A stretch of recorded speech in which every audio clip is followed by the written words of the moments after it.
Yes budget పై చర్చకు తిరిగి స్వాగతం. సో విజయవాడ నుంచి చార్టెడ్ అకౌంటెంట్ అక్కయ్య నాయుడు గారు కూడా మనతో పాటు లైవ్ లో జాయిన్ అయ్యారు. సార్ చర్చకు స్వాగతం అండి.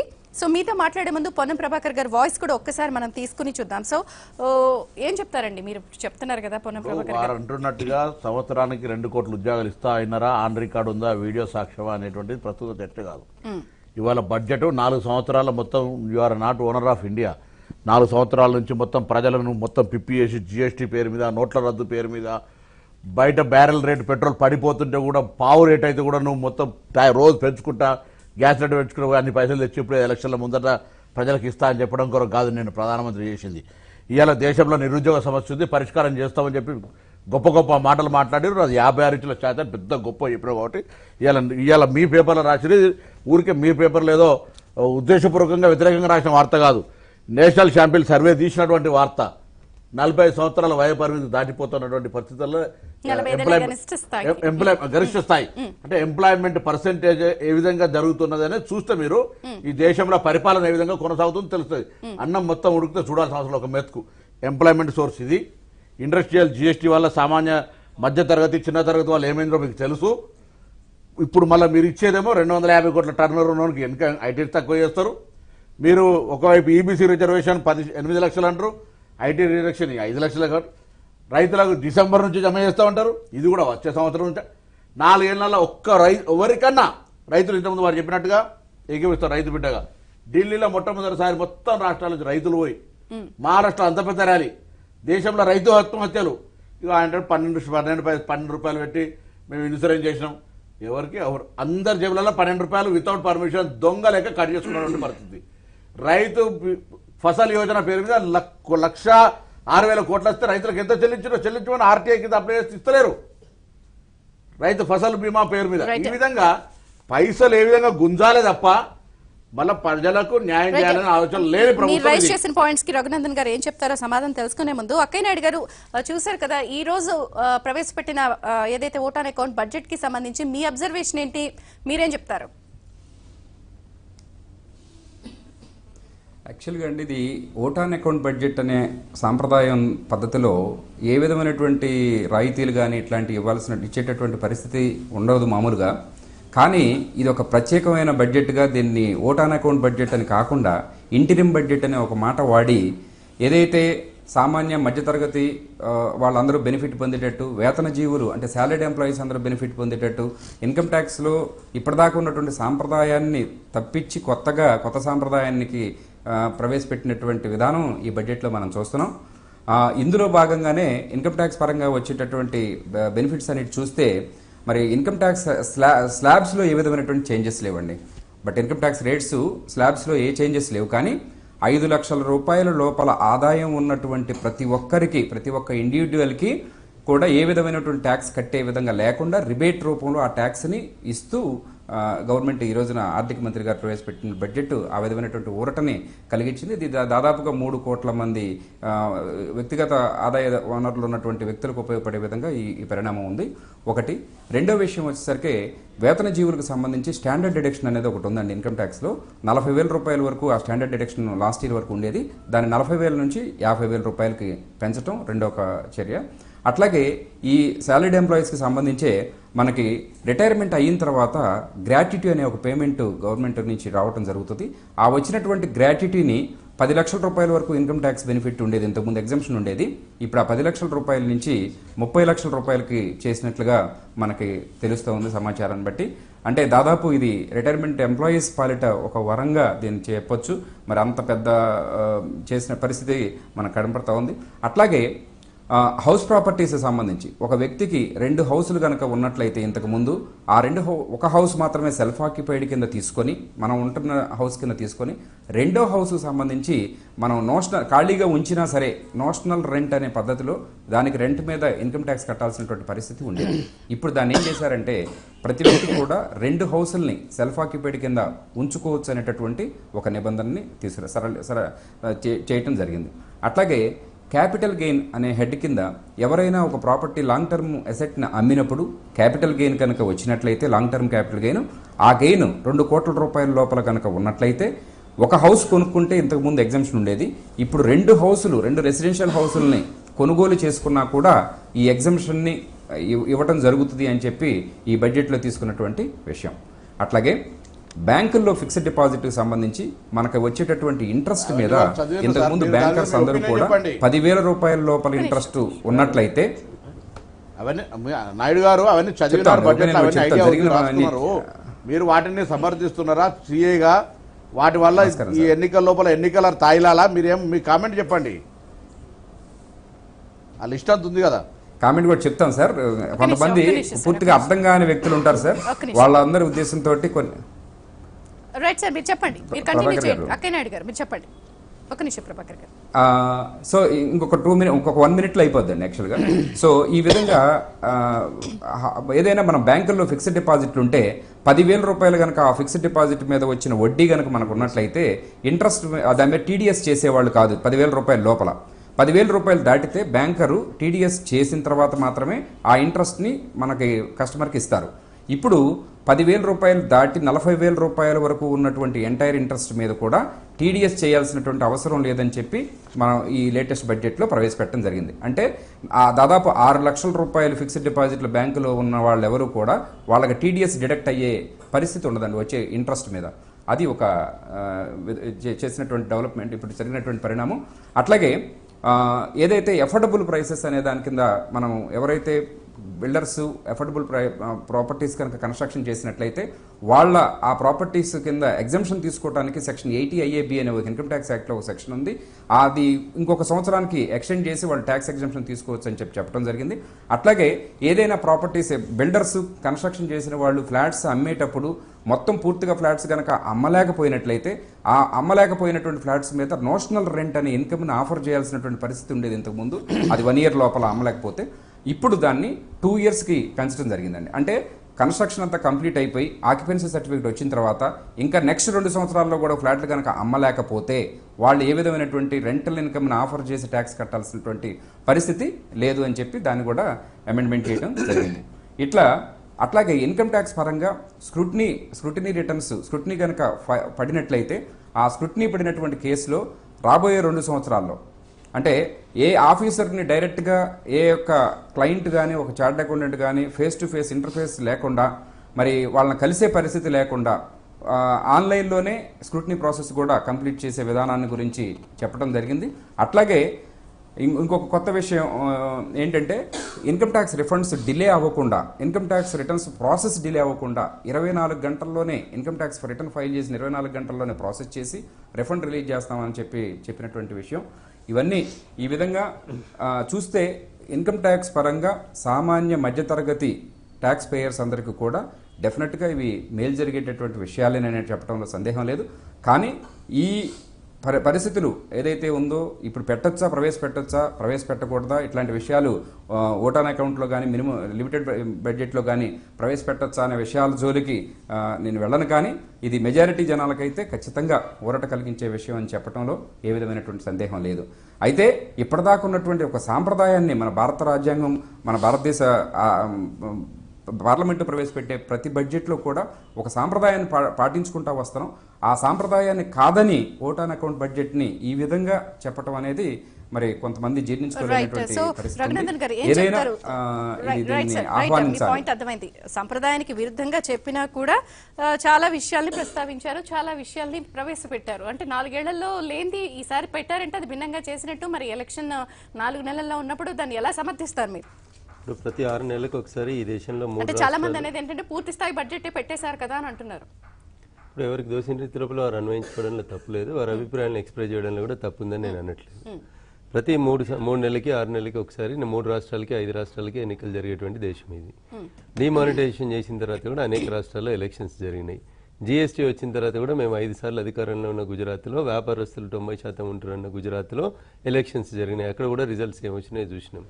ప్రజాస్వామ్యంలో కులబద్ద ప్రజల ఓట్లే అని చెప్పుకుంటూ వస్తున్నటువంటి రాజకీయ పార్టీలమైనా లేదా విశ్లేషకులైనా మరి జీఎస్టీ తర్వాత డిమానిటైజేషన్ తర్వాత వచ్చినటువంటి ఎన్నికల ఫలితాలని మీరు ఏ రకంగా అన్వయించుకుంటారు అనేది ఒకటి చూడాలి. రెండు, జీఎస్టీ ఏదో భారతీయ జనతా పార్టీ నరేంద్ర మోడీ గారే తీసుకొచ్చినట్టు కాంగ్రెస్ పార్టీ చెప్పడం అనేది హాస్యాస్పదం. మీరున్న 10 సంవత్సరాలు కూడా దాని మీద ఎక్సర్సైజ్ చేసినారు. రాజ్యసభలో మీరు కూడా జీఎస్టీకి మద్దతు ఇచ్చిన తర్వాతనే జీఎస్టీ బిల్లు పాస్ అయింది. మీరు కొన్ని అమెండ్మెంట్స్ సూచించినారు, కొన్ని ఆమోదించబడ్డాయి, కొన్ని రిజెక్ట్ చేయబడ్డాయి. అది భారత ప్రజాస్వామిక వ్యవస్థలో ప్రొసీజర్. అది పొన్నం ప్రభాకర్ గారికి తెలియదని నేను అనట్లేదు. కాబట్టి జీఎస్టీ యొక్క కేంద్ర ప్రభుత్వం తీసుకున్న నిర్ణయం కూడా కాదని నేను వారికి తెలియదని నేను అనుకోవట్లేదు. కౌన్సిల్ ఉంటుంది, ఎవ్రీ మంత్ మీటింగ్ జరుగుతూ ఉంది. కౌన్సిల్లో వచ్చిన రికమెండేషన్స్ని ప్రాక్టికల్గా ఇంప్లిమెంట్ చేస్తున్నప్పుడు వస్తున్నటువంటి కష్టాలని ప్రతి కౌన్సిల్ మీటింగ్లో చర్చిస్తున్నారు, సవరించదగ్గని సవరిస్తూ వస్తున్నారు. Then what is the problem? దాంట్లో సిపిఎం ఆర్థిక మంత్రి ఉంటాడు, వెస్ట్ బెంగాల్ ఆర్థిక మంత్రి ఉంటాడు, ఆంధ్రప్రదేశ్ ఆర్థిక మంత్రి కూడా ఉంటాడు కదా. డిమానిటైజేషన్, జీఎస్టీ లాంటి విషయాలు కూడా చెప్పిన తర్వాత కూడా ఎన్నికలు జరిగాయి, వీఆర్ సక్సెస్ఫుల్ అని చెప్తున్నారు. బట్ మొన్న జరిగిన ఎన్నికలకి సంబంధించి రైతుల విషయంలో కూడా మధ్యప్రదేశ్, ఛత్తీస్గఢ్ ప్రాంతాల్లో వాళ్ళు కాంగ్రెస్ ప్రభుత్వం వస్తుందని చెప్పి పంటను అమ్ముకోకుండా అలా వెయిట్ చేసిన సందర్భాలు ఉన్నాయి. రిజల్ట్స్ మరి దానికి భిన్నంగా ఉన్నాయి. బట్ ఇవన్నీ కూడా హిందీ బెల్ట్ లో వస్తున్న వ్యతిరేకతకి సంబంధించి కాంక్రీట్ గా ఒక సమాధానం చెప్పారని అనుకోవచ్చు. దక్షిణాదిలో ఒక నిమిషం ప్రశ్నకర్త. దక్షిణాదిలో మాకేం లేదు. దక్షిణాదిలో సిద్ధరామయ్య గారు గొప్ప పథకాలు పెట్టినారు. కేసీఆర్ గారి కంటే ఒక 100 ఎక్కువ పెట్టినారు. ఆహిందా అన్నారు, దళితులు అన్నారు, మైనార్టీలు అన్నారు, మహిళలు అన్నారు. అందరినీ కలుపుకొని అందరికంటే గొప్ప పథకాలు పెట్టినారు సిద్ధరామయ్య గారు. రాహుల్ గాంధీ గారు ఒక అడుగు వెనక్కి తగ్గి సిద్ధరామయ్య గారిని ముందుంచి ప్రచారంలో జయించినారు. దక్షిణాదిలో ఏం జరిగిందో చూసినారు. ఉత్తరాదిలోకి పోయి మేము 3 సార్లు 4 సార్లు 5 సార్లు పాలించిన రాష్ట్రాల్లో మేము ఓడిపోతేనేమో దాన్ని భయంకరమైనటువంటి ఓటంగా చెప్తారు. ఒక్కసారి పరిపాలించలేక 100 పథకాలు తీసుకొని వచ్చి మొత్తం రాష్ట్ర చరిత్రను, దేశ చరిత్రనే మార్చిండ్రు. మా సిద్ధరామయ్య గారి కంటే గొప్ప ఆయిందా నాయకుడు ఎవరు లేరని చెప్పిన కర్ణాటకలోనేమో వేరే వాళ్ళకి వెనకాలకు పోయండి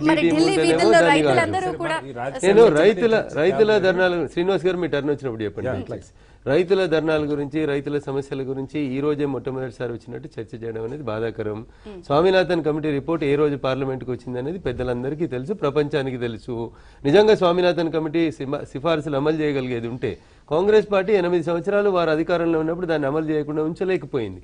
మేము ఇన్ఫాక్ట్ రైతులకి ఆదాయాన్ని రెట్టింపు చేయడానికి మేము పలు మార్గాలను అవలంబిస్తూ వచ్చినాం. ఫసల్ బీమాలో వారు అన్నారు కట్టిన డబ్బులకి ఎంత రిటర్న్ పే చేసినారు ఇవ్వలేదనేది. ఒకవేళ అది రాష్ట్ర ప్రభుత్వం ఇవ్వలేదా, కేంద్ర ప్రభుత్వం ఇవ్వలేదా వారు చెప్తే రైట్ టు ఇన్ఫర్మేషన్ సంబంధించి అది ఇంకొక డిఫరెంట్ కేసు అవుతుంది. ఖచ్చితంగా అది ఆలోచించాల్సిన విషయమే, ఇవ్వాల్సిందే. ఎంత రైతు పే చేసిండు, ఎంత రైతుకు తిరిగి వచ్చింది అనే విషయంలో రైతుల క్లారిటీ ఉండాల్సిందే. వారు అన్నారు సాయిల్ హెల్త్ కార్డ్స్ గురించి విన్న రోజు నేను ఆనందపడినాను, ఇంతవరకు అమలు జరగలేదు మిత్రమా అన్నారు. ప్రతి సంవత్సరం 5 రాష్ట్రాలలో ఒకటేసారి 29 రాష్ట్రాల్లో ఇంప్లిమెంట్ చేయలేకుండా గుజరాత్లో చేసినటువంటి సాయిల్ హెల్త్ కార్డ్స్ ప్రతి ఇంటికి డిస్ట్రిబ్యూట్ అయినాయి. వాటిని ప్రతి సంవత్సరం 5 రాష్ట్రాలు చొప్పున ఇప్పటికీ 4, ఇది 5వ సంవత్సరం. 5 నాళ్ళు 20 రాష్ట్రాల లోపల ఇంప్లిమెంట్ చేయడానికి డబ్బులు ఇచ్చినాం. మనం నివసిస్తున్న తెలంగాణ రాష్ట్రానికి 792 కోట్ల రూపాయలని సాయిల్ హెల్త్ కార్డులు ఇవ్వడానికి తెలంగాణ రాష్ట్ర ప్రభుత్వ ఖజానాకి కేంద్ర ప్రభుత్వం ట్రాన్స్ఫర్ చేసింది. అమలు లోపల ఈ రాష్ట్ర ప్రభుత్వం మీనమేషాలు లెక్క పెడుతుంటే అమలు పరచకపోతే మేమిందరం కష్టపడి మాట్లాడి ఇప్పించాల్సినటువంటి బాధ్యత గల ప్రతిపక్షం మీద మన మీద ఉంటుంది. అట్లే మిగతా రాష్ట్రాలలో ఎక్కడెక్కడైనా వారికి కావాలనుకుంటే సాయిల్ హెల్త్ కార్డ్స్ దేశవ్యాప్తంగా నరేంద్ర మోడీ గారు ప్రధానమంత్రి అయిన తర్వాత సంవత్సరానికి 5 రాష్ట్రాలు చొప్పున ఇచ్చినటువంటి రాష్ట్రాలలో ఇచ్చినటువంటి సాయిల్ హెల్త్ కార్డు సంఖ్య నేను వారు ముందుంచడానికి సిద్ధంగా ఉన్నా నేను. కాబట్టి ఒకటే రోజు ఏం జరగలేదు. నేను చర్చ ప్రారంభించినప్పుడే చెప్పాను. అంటే ఈ 4 ఏళ్లలో ఢిల్లీలో రైతులందరూ వచ్చి ఆందోళన చేసిన సందర్భాలు కూడా ఉన్నాయి. నగ్నంగా తమిళనాడు నుంచి రైతులు వచ్చి చేసిన సందర్భాలు చేయలేదని నేను చెప్పలేదు. రైతులు ఆందోళన చేసినారు కాబట్టి రైతుల ఆదాయాన్ని మేము డ్యామేజ్లు ఇమేజ్ల కోసం కష్టపడట్లేదు. వాస్తవంగా రైతన్నల కోసం కష్టపడుతున్నాం, వాస్తవంగా పేద ప్రజల కోసం కష్టపడుతున్నాం, వాస్తవంగా టాయిలెట్ లేని అక్కజల్లెల కోసం కష్టపడుతున్నాం, కరెంట్ లేని పేదల ఇండ్ల కోసం ఆలోచిస్తా ఉన్నాం. మేము పబ్లిసిటీ కోసం మాట్లాడట్లేదు. 3-4 పాయింట్లు అండి. ఇప్పుడు మొత్తం అన్ని ఇప్పుడు వారు చెప్పిన టాయిలెట్లు కట్టారు, సంతోషం. ఇన్సూరెన్స్ ఇచ్చారు 12 రూపాయలకి. 70 ఏళ్ళుగా జరగని చాలా విషయాలు మీరు చెప్పిన దానిలో నాకేం అభ్యంతరం లేదు. 70 ఏళ్ళకి జరగని కొన్ని చేస్తారనే కదా కొత్త ప్రభుత్వాలకు అధికారం ఇస్తారు. వాళ్ళు చేస్తే మీకెందుకు ఇస్తారు? ఏదో కొన్ని జరుగుతాయని కదా. ఇప్పుడు ఒక్కొక్క పాయింట్ తీసుకుంటున్నాం. ఇన్కమ్ ట్యాక్స్ గురించి ఆడిటర్ గారు చాలా వివరంగా ఆయన పీయూష్ గోయల్ గారు చెప్పింది మళ్ళీ మనకి తెలుగులో ట్రాన్స్లేట్ చేసి వారి పాయింట్ కరెక్ట్, అందరికీ ప్రజలకు అర్థం కావాలి కదా అసలు ఏంటని. బట్ వారు చెప్పాల్సిన పాయింట్ ఏంటంటే ఇప్పుడు పెంచిన 5 లక్షల ఇది కూడా ఇది ఫైనాన్షియల్ ఇయర్ 2019 కన్నా. ఒక్క నిమిషం అండి, మనం దీన్ని డిస్కస్. బడ్జెట్ పై డిబేట్ కి తిరిగి స్వాగతం. సో శ్రీనివాస్ గారు నేను అదేనండి ఇప్పుడు వారు చెప్పినట్టు కొన్ని మంచి పనులు చేసి ఉండొచ్చు. ఏ పార్టీ అయినా మంచి పనులు చేయాలని ప్రజలు ఆశిస్తారు, ఓట్లు వేస్తారు. చాలా చాలా ఎక్కువ ఎక్స్పెక్ట్ చేసి ఓట్లు వేశారు బీజేపీ. కాబట్టి నేను దానిలోకి రాజకీయ అంశాల్లోకి పోట్ల. ఒక్కొక్క ఇన్కమ్ ట్యాక్స్ గురించి మనం మాట్లాడుకున్నాం. ఇన్కమ్ ట్యాక్స్ 5 ఏళ్లలో ఇప్పుడు ఉదాహరణకి 5 ఏళ్ల క్రితం 500 నోట్ ఇస్తే 19 రూపాయల 80 పైసలు ఉండేది రైసు. 500 నోట్ ఇస్తే 25 కేజీ బ్యాగ్ తీసుకుంటే నాకే 5 రూపాయలు వెనక్కి ఇచ్చేవాడు. 500 ఇస్తే 5 రూపాయలు వెనక్కి వచ్చేది. 20 రూపీస్ కూడా లేదు. 1980 19 రూపాయలు 80 పైసలు కిలో. ఇవాళ కిలో 50 రూపాయలు అవుతా ఉంది. ఈ 5 ఏళ్లలో మీ ప్రభుత్వంలో పెరిగిందని నేను అంట్లా, సహజంగా ఖర్చులు పెరుగుతూ ఉంటాయి, ప్రజల ఆదాయాలు పెరుగుతాయి. తగ్గింపు మా హయాంలోనే ఎక్కువ అని చెప్తున్నారు. నేను దానిలో కూడా అది కూడా అయి ఉండొచ్చు. కానీ వాడికి వచ్చే జీతంలో ఇంత ఖర్చు పెరుగుతుంది. జీతం పెరిగితేనే కదా మరి కొనుక్కోగలుగుతాడు. 20 రూపాయలు బియ్యం కొనేవాడు 50 రూపాయలు బియ్యం కొనలేడు కదా. జీతం పెరుగుతుంది. ఆ జీతం పెరిగిన దానికి మీరు తగ్గట్టుగా ఐటీ సంవత్సరానికి ఒక 50,000 1,00,000 రూపాయలు ట్యాక్స్ ఎగ్జంప్షన్. ఆదాయ మార్గాలు పెంచాలి, రాయితీలు కాదు. నేను ఆదాయ మార్గాలు పెంచినప్పుడు ఆ పన్ను ఆదాయ పన్ను ఇన్కమ్ ట్యాక్స్ కట్టించుకునే దానికి 5 ఏళ్లలో ప్రజల ఆదాయం రెట్టింపు అయి ఉంటుంది. చాలా మంది సహజంగానే అవుతుంది. మనం 50 ఏళ్ల క్రితం ఉన్నట్టు వాళ్ళు లేవు. ఆ పెరిగిన దానిలో నిజంగా వాళ్ళ అవసరాలకు ఖర్చు ఎంత పెరుగుతా ఉంది, వీళ్ళు పన్ను కట్టగలిగిన పరిస్థితులు ఉన్నారు లేదన్న చూసుకుని 5 ఏళ్లలో సంవత్సరానికి ఎంతో కొంత 20,000 పెంచుతారా, 50,000 పెంచుతారా, 1,00,000 పెంచుతారా, సందర్భాన్ని బట్టి పెంచుతూ ఉంటారు. 5 ఏళ్లలో ఒక్కరోజు పెంచలా. ఇవాళ పెంచింది కూడా ఈ సంవత్సరానికి కాదు నేను చెప్పేది. సో 5 ఏళ్ల బీజేపీలో 5 ఏళ్ల భారతీయ జనతా పార్టీ ప్రభుత్వంలో ఒక్క సంవత్సరం కూడా వేతన జీవులకి వాళ్ళు ట్యాక్స్ క్యాప్ పెంచిందే లేదు, మనకు అర్థమవుతున్నది. కాబట్టి అది పాయింట్ ఇక్కడ మనం అర్థం చేసుకోవాల్సింది. 4 ఏళ్ల లేదు, ఈ ఇయర్ కూడా జస్ట్ పెంచింది. నెక్స్ట్ ఇయర్ నుంచి మీకు ఆ క్యాప్ ఆడిటర్ గారు చెప్పాలి పాయింట్. అది ఒక పాయింట్ నేను చెప్పదు. రైతుల గురించి చెప్పారు. రైతులు 60 ఏళ్ల డబ్బులు మిమ్మల్ని ఇవ్వమంట్లా. రైతు ఏ సంవత్సరం ఆ సంవత్సరం పంట వేస్తాడు, ఆ పంటకి మంచి ధర రావాలని కోరుకుంటాడు. ఆ ధర రాకపోతే రోడ్డు మీదకి వచ్చి ధర్నా చేస్తా ఉన్నాడు. 60 ఏళ్ల నుంచి జరిగిన మొత్తం నష్టం అంతా బీజేపీని కట్టమనలేదుగా. మాట్లాడితే మనం ఎవరో మాట్లాడిన 60 ఏళ్ళు 70 ఏళ్ళు మోసం, 60 ఏళ్ళు 70 ఏళ్ళదంతా నాకు బాగా కట్టమన్నాడు రైతు. అయ్యా ఈ సంవత్సరం నేను పంట వేసా, ఈ పంటకి నాకు ధర వచ్చాడు చూడు, లేదా దానికి ఇన్సూరెన్స్ వచ్చాడు చూడు, ఆదాయం స్వామినాథన్ కమిటీ రిపోర్ట్ వాళ్ళు చేయాలి 8 ఏళ్ల నుంచి. మీరు వచ్చి చేసింది ఏంది? ఇంప్లిమెంట్ అవుతుందా స్వామినాథన్ కమిటీ రిపోర్ట్ చెప్పాలి కదా. 5 ఏళ్ళు అయిందిగా బీజేపీ వచ్చి, నిన్న మొన్న వచ్చింది కాదు కదా. కాబట్టి అవి కూడా ఏం జరగల. సో ఇప్పుడు మనం చెప్తున్న పాయింట్ అదే వాడు చెప్పింది, రైతులు ధర్నా చేశారంటే అది 70 ఏళ్ల సమస్య మీద రైతులు చేయరా. ఈ రోజు నా పంట అమ్ముడు పోవట్లేదు అంటే 70 ఏళ్ల గురించి వచ్చి 70 ఏళ్ల డిమాండ్లు ఉంటే మీరు అనొచ్చు ఆ మాట. 70 ఏళ్ల నుంచి నష్టపోయింది అడగట్లేదు కాబట్టి. కాబట్టి మనం బ్రాడ్గా చూస్తుంటే 5 ఏళ్లలో ఇప్పుడు నేను ఇందాక ప్రభాకర్ అని చెప్తా ఉన్నారు, ఇది నేషనల్ స్టాటిస్టిక్స్ కమిషన్ ఉంటుంది, ఎన్ఎస్సి అంటారు. వాళ్ళు రిలీజ్ చేసే సర్వే నేషనల్ శాంపుల్ సర్వే, చాలా ప్రామాణికమైన శాంపుల్. ఎన్ఎస్ఎస్ అంటారు మనకి ఎప్పటి నుంచో నేషనల్ శాంపుల్ సర్వే. సెన్సస్ ఎంత ప్రామాణికమో భారతదేశానికి నేషనల్ శాంపుల్ సర్వే అంత ప్రామాణికం. జనాభా లెక్కలు ఎంత ప్రామాణికం. ఆ ప్రామాణికం ప్రకారం వాడు చెప్తున్నది ఏంటంటే 6.5% కి అన్ఎంప్లాయ్మెంట్ రేట్ పెరిగిపోతుంది. అంటే 6.5 కోట్లు. ఇది గత 45 ఏళ్లలో ఎప్పుడు జరగదని చెప్పి వాళ్ళు రిపోర్ట్ రెడీ చేశారు. ఆ రిపోర్ట్ ఎప్పటిదంటే 2017 జూలై నుంచి 2018 జూన్ దాకా. అంటే యాక్చువల్ గా డిమానిటైజేషన్ ఎప్పుడైతే 2016 నవంబర్లో చేశారో దాని తర్వాత సంవత్సరానికి సంబంధించిన రిపోర్టు 18 డిసెంబర్ కల్లా రిలీజ్ కావాలి. అది రిలీజ్ చేయకుండా ఆపుతున్నందుకు ఆ ఎన్ఎస్సీకి అయితే నేషనల్ స్టాటిస్టిక్స్ కమిషన్ చైర్మన్ దాని మెంబర్ ఇద్దరు కూడా రిజైన్ కూడా చేశారు. సంభవం అది లీక్ అయింది. నీతి ఆయోగ్ ఏం చెప్తుంది, ఈ నివేదిక ఫైనల్ కాదంటుంది. ఫైనల్ నివేదిక ఎవరు తయారు చేయాలి? నీతి ఆయోగ్ కాదండి తయారు చేయాల్సింది, నేషనల్ స్టాటిస్టిక్స్ కమిషన్ తయారు చేయాలి. ఆ తయారు చేసిన వాళ్ళిద్దరూ రాజీనామా చేసి బయటకు వచ్చారు. మరి ఆ నివేదిక మేము చెల్లదు, అది ఇంకా ఫైనల్ కాదంటే ఏం చెప్పదలుచుకున్నాం మనం? ఏం చెప్తారు రఘునందన్ గారు? ఇప్పుడు శ్రీనివాస్ గారికి నేను మళ్ళీ చెప్తా ఉన్నాను, వారికి నచ్చినట్టు మాట్లాడడానికి మేము ప్రజల చేత ఎన్నుకోబడినటువంటి ప్రభుత్వం, నామినేట్ అయినటువంటి ప్రభుత్వం కాదు. వారు చెప్పినటువంటి డిమానిటైజేషన్ తర్వాత ఉత్తరప్రదేశ్ లాంటి ఒక పెద్ద రాష్ట్రంలో మేము ఎన్నికలకు పోయినాం. ప్రజలు చెప్పింది కాంగ్రెస్ పార్టీ షీలా దీక్షిత్ గారి దగ్గర నుంచి మొదలుకుంటే మమతా బెనర్జీ గారు, కేజ్రీవాల్ గారు అందరూ వచ్చి ఢిల్లీలోనే మొత్తం నాయకత్వం వచ్చి ఉత్తరప్రదేశ్ లో ప్రచారం చేసింది. టీవీలలో మనం ఇంతకంటే గొప్పగా విమర్శించిన భారతీయ జనతా పార్టీని, డిమానిటైజేషన్ ని. 100 మంది చనిపోయారు, దేశంలో లక్షల మంది క్యూలలో ఉన్నారని చూపించినాం. అయినప్పటికీ కూడా ప్రజాస్వామ్యంలో నేను పొన్నం ప్రభాకర్ గారిని అడుగుతున్నాను, ప్రజాస్వామ్యంలో ప్రజలు ఇచ్చేటువంటి ఓట్ల తీర్పు తలమానికము గీటురాయిగా భావించుదామా, ఇంకేమైనా టీవీ ఛానల్ చర్చలే ప్రామాణికంగా వచ్చినప్పుడు దానికి ఆన్సర్ చేయడంలో తప్పు? 100% మీ సమాధానాలన్నీ విన్నారు ప్రజలు.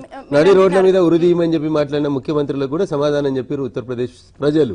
నేను మళ్ళీ చెప్తా ఉన్నా, నేను డిమానిటైజేషన్ తర్వాత దేశ ఆర్థిక రాజధాని ఇప్పుడు వారు విమర్శించినంత సేపు మేము విన్నాము. విజ్ఞులు మీరు చెప్పినట్టు శ్రీనివాస్ గారు విశ్లేషకులు వచ్చిర్రు, వారు చెప్పినంత సేపు నేను మాట్లాడాలనుకుంటే చేతులు ఎత్తింది తప్ప నా సమాధానం ప్రజలకోకుండా రన్నింగ్ కామెంటరీలు చెప్పాలని నేను ఎన్నడూ కోరుకోలేదు. వారు విజ్ఞులు కాబట్టి వారిని వినుమని కోరుకుంటున్నా. నేను ఇట్లా ఎందుకు మమ్మల్ని బురద చల్లుతున్నారో అని అడుగుతున్నాం. ఇలాంటి మేధావులు మేము ప్రజల చేత ఎన్నుకోబడినటువంటి ప్రభుత్వము, మా కేబినెట్ నిర్ణయం తీసుకున్నటువంటి అధికారం ఉందా లేదా? శ్రీనివాసరావు గారు చెప్పినప్పుడే మేము అధికారం పార్టీ స్పందించాలన్నా కోరుకోండి, చెప్పండి. మీలాంటి పెద్దలు చెప్పినా వింటున్నామని చెప్తున్నాం. మాకు నచ్చినప్పుడు కేంద్ర కేబినెట్ ఒక నిర్ణయం తీసుకుంటుంది, ప్రజల ముందు ఉంచుతుంది. మీరు కోరుకున్నప్పుడే ఏంది? మీరు చెప్పినప్పుడే మేం చేయాలని మీరు కోరుకోవడం ఏంది? మీరు కూడా ఒక రాజకీయ పార్టీ పెట్టండి, ప్రజాక్షేత్రంలోకి రండి, ప్రజలు మీకు అవకాశం ఇస్తే పాలించండి. సార్ నేను తప్పు పట్టట్లేదు అంటున్నా. శ్రీనివాస్ గారు, నేను ప్రతి ప్రశ్నకు నేను మధ్యలో రాలేదు. మీరు 15 నిమిషాలు నన్ను విమర్శించి నేను ఒక్క నిమిషం చెప్తే